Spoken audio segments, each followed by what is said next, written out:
Well, it's Saturday night, and I'm about to cook a ribeye steak on the Big Green Egg. But I'm going to be using a little different technique. I've discovered that I think really produces a much better finished product.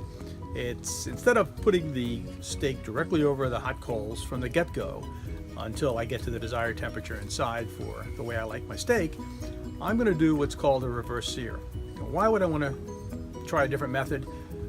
It's because when you start the steak off directly over the hot coals and you're waiting for the internal temperature to get to where you want it to be, the top and bottom of the steak are going to get more well done than the center of the steak.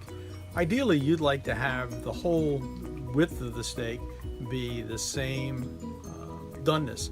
If it's going to be rare, you want it to be red end to end. If it's going to be medium rare, you want a little bit more pink than red.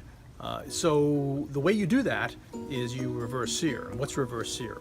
Well, it's putting the steak on indirect heat at a low and slow temperature. And ideally a low and slow temperature means, like 225 to 250. And once the temperature gets to a certain point, in this case I'm shooting for 110 degrees internal temperature, then you can take the steak off, bring the Big Green Egg up to high heat. Maybe if I can get it to 600, 700 or even more, I'd be really happy. And then put the steak on direct, a couple minutes on each side. What you're doing there is you're just searing the outside of the steak. When you take it off, the temperature will probably go to about 125, 130, depending upon how well you like it to be done. Then, when you pull it off and you cut into it, you won't have the well doneness on the outside of the steak. It'll all be the same, basically the same color from end to end. That's what I'm shooting for. Let's see if it works. Right now I'm waiting for my Big Green Egg to not only get up the temperature, but to get rid of this white smoke, because this really taints the taste of anything you cook on the Big Green Egg. You don't want that white smoke permeating over top of your steak or over top of your pizza or whatever. So when this becomes clear smoke, if you want to say that, it's really not, I don't think smoke could be clear, but it's going to be, you'll see the heat, but you won't see the whiteness. So I'll come back after this dissipates and we'll start to cook.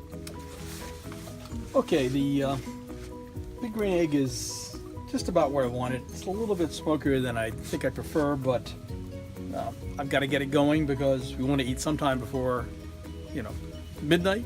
Anyway, so I'm going to put a cast iron pan on the Big Green Egg.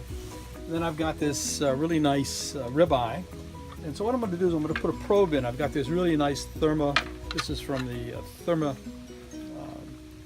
people, ThermoWorks people. And so I've got, this is a very nice thin, slim probe as opposed to the bigger ones. And I'm just going to put it right in parallel to the top and bottom, get it toward the middle, if I can do it, okay. And now let me put the steak on in the pan. Then what I'll do is take my chef alarm, that's what I used as my temperature probe, and put it in there, turn it on. So I'm going to go below what the steak is. The steak right now is at 62 degrees, so I'm going to get it up to 110. This will be low and slow.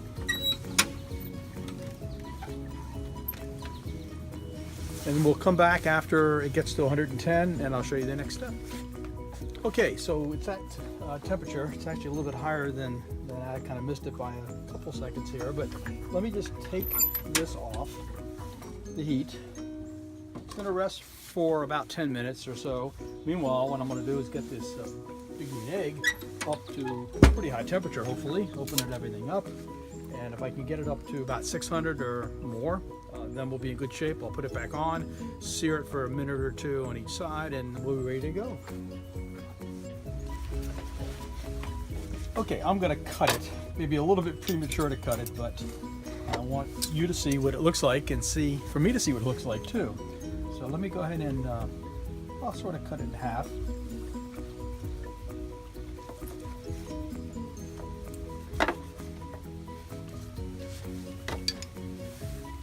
Ah yes, you can see that it's medium rare to rare, all the way from one side to the other. It's exactly what I wanted. And so this reverse sear method really does the job. Gets a nice outside sear at the end, but it's low and slow for the middle. I'll be doing this from now on for all my steaks. You should try to do it yourself.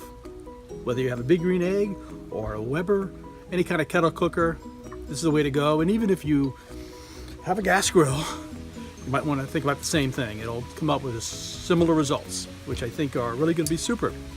Hope this helps.